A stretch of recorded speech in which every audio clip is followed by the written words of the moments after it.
अब मेरे पास रिकवरी वाले आए, मैं आपको बता रहा हूं, मैं यहां से करनाल जा रहा था और अंबाला जैसे ही मैंने क्रॉस किया, अंबाला और शाहबाद के बीच में एक स्कॉर्पियो गाड़ी, काली स्कॉर्पियो रुकी। हम लोग, हमारी गाड़ी रुकवा ली स्कॉर्पियो। मैंने कहा फटाफट इनको वहां वीडियो चालू कर देखते हैं क्या कहते हैं, देखेंगे।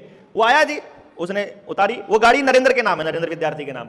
तो उसने बोला शीशा उतार के, हाँ भाई नरेंद्र के नाम है गाड़ी? मैंने कहा हाँ भाई नरेंद्र के नाम है। इसकी किस्तें नहीं गई हुई? मैंने कहा किस्तें भेज नहीं रखी भाई, जानबूझ के रोकी हुई है। बोला क्यों? मैंने कहा क्योंकि बैंक ने हमारे साथ कुछ धोखा किया हुआ है और बात अभी कंप्लेंट रेज की हुई है, और जो किसी भी मसले पर जब तक कंप्लेंट चल रही है तब तक कोई भी रिकवरी एजेंट किसी गाड़ी को नहीं रुकवा सकता। शायद ये आपको पता नहीं है, अगर आपको पता होता तो आप कभी भी गाड़ी नहीं रुकवाते। आपको मालूम है आपकी रिकवरी एजेंसी का लाइसेंस रद्द हो सकता है। बोला कागज दिखाओ जो आपने। मैं कहा आवेदन दिया हुआ है, हमने आवेदन दिया हुआ है। उसने कहा आवेदन दिखाओ आवेदन। तो मैंने कहा तुम कौन हो? यही हुई थी ना, तुम कौन हो भाई? तुमको क्यों दिखाऊं? तुम थर्ड पार्टी हो, तुम प्राइवेट एजेंसी हो, तुमको क्यों दिखाऊं? मैंने बैंक के साथ मेरा मसला है, मैंने बैंक को कागज भेजे हुए हैं, बैंक जवाब देगा। आप बैंक से पूछिए इस गाड़ी का नंबर सही है कि गलत, इसका कोई अगर कंप्लेंट, क्योंकि ये रिकवरी का नियम है, आरबीआई की तरफ से ये इंस्ट्रक्शंस है हर एक बैंक को और हर रिकवरी एजेंसी को कि अगर किसी लोन के मसले पर किसी कस्टमर का अगर कोई कंप्लेंट है या कोई इशू रेज किया हुआ है तो उसका रिकवरी वाली प्रोसेस वहीं पर रुक जाएगी। तो सबसे पहले नंबर पर तो हमने आवेदन लगाया, लगाते ही रिकवरी प्रोसेस रुक जानी चाहिए, यह आरबीआई का नियम है। सबसे पहली बात तो रिकवरी वाला कोई आ ही नहीं सकता। एक साथी ने लिखा हुआ था एक क्वेश्चन के अंदर कि रिकवरी एजेंट मेरे गांव का है, वो रोज शाम को आके मेरे घर आ जाता है। उसके लिए बता दूं मैं, रिकवरी एजेंट पहली बात तो आ नहीं सकता।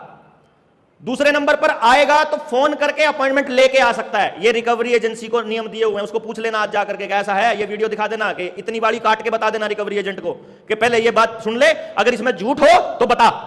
अगर इसके बाद भी वो कहता है मैं नहीं मानता ये बातें, तो वो गुंडागर्दी है। फिर गुंडागर्दी का इलाज लठ है भाई, फिर कुछ नहीं है भाई। गुंडा अगर कोई घर में घुस रहा है, देखो कायदे से कोई बैंक का कर्मचारी आएगा, कायदे से आएगा तो स्वागत है, कायदे से बाहर जाएगा तो उसको रगड़ा जाना चाहिए। क्यों जी? फिर तो उसका जो मर्जी इलाज करो, फिर अपन कुछ नहीं कहते भाई, ठीक है ना, फिर अपना कोई वो नहीं। वो अगर कल को तो वो हमारे घर में कुछ घुस के कुछ भी कहेगा यार, फिर हम चुपचाप थोड़ी मान लेंगे लोन के बदले में। चलो रिकवरी वाले पॉइंट पे आके फिर लोन वाले पे आएंगे। रिकवरी वाले पॉइंट पे सुन लो, कोई कर्मचारी आपको ऑफिस आवर के अतिरिक्त कॉल नहीं कर सकता।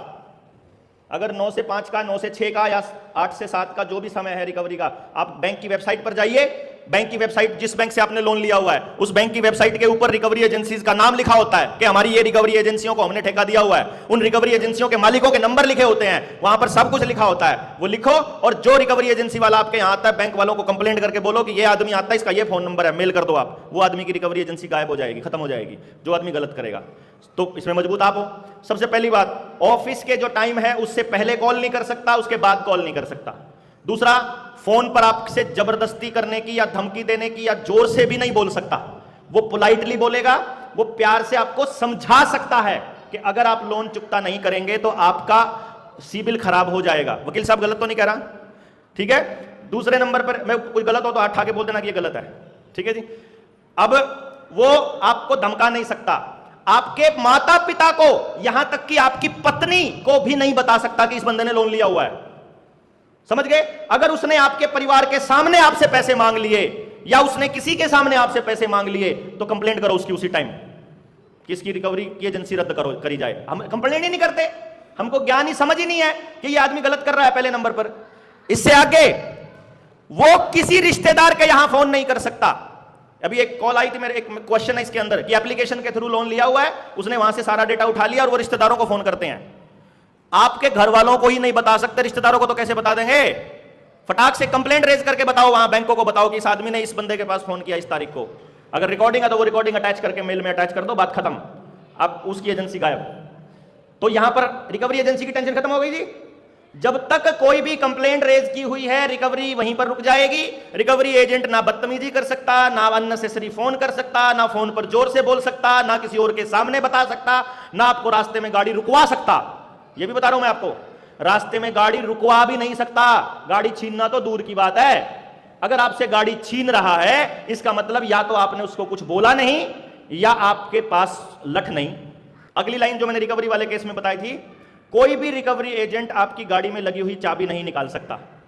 कोई भी रिकवरी एजेंट जबरदस्ती आपको गाड़ी से नीचे नहीं उतार सकता, कोई आपकी गाड़ी में चढ़कर उस गाड़ी को कहीं तक नहीं लेके जा सकता। अगर वो ले जाने लगे, आप वहां पर रखे हुए किसी भी चीज से उसका कुछ भी कर सकते हो, क्योंकि तब आप अपनी जान की रक्षा करने के लिए कर रहे हो। वकील साहब गलत तो नहीं कह रहा हूं? ये वकील बैठा है जी, तो ठीक बात है, वो एक ही बात है, प्रैक्टिस नहीं करते, लेकिन पता तो है ना आपको ये बात है। ठीक है नहीं बात जी? तो अब यहां बताओ क्या समस्या है? जब कोई आपसे गाड़ी छीन ही नहीं सकता तो वो तो गुंडागर्दी कर रहे हैं। अभी इस वक्त भी उड़ीसा में एक मसला चला हुआ है। उड़ीसा के एक बंदे की ट्रक ले गए थे और अभी वो ट्रक यार्ड से और थाने में आ गया है और कल वो अपने साथियों को मिल जाएगा, और बिना एक पैसा दिए बैंक वालों को, सिर्फ इस बात पर। अब सिरदर्दी लेनी पड़ती है भैया, आपको थाने में 20-50 लोग जाने, वहां जाकर के बैठ जाओ। अब हमारे लोगों के पास अगर टाइम नहीं है बैठने का, तो फिर क्या करेगा कोई? है हाँ, लड़ने का टाइम नहीं है तो फिर तो उनके तो फिर हौसले बुलंद हो जाएंगे। अगर हमारे पास लड़ने का समय है, बैठने का, यहां बैठे भाई, जब तक समाधान नहीं होता, समाधान दो ना, कानूनी समाधान दो हमको नियम के हिसाब से दो। यूनिवर्सल लॉ टूटना नहीं चाहिए।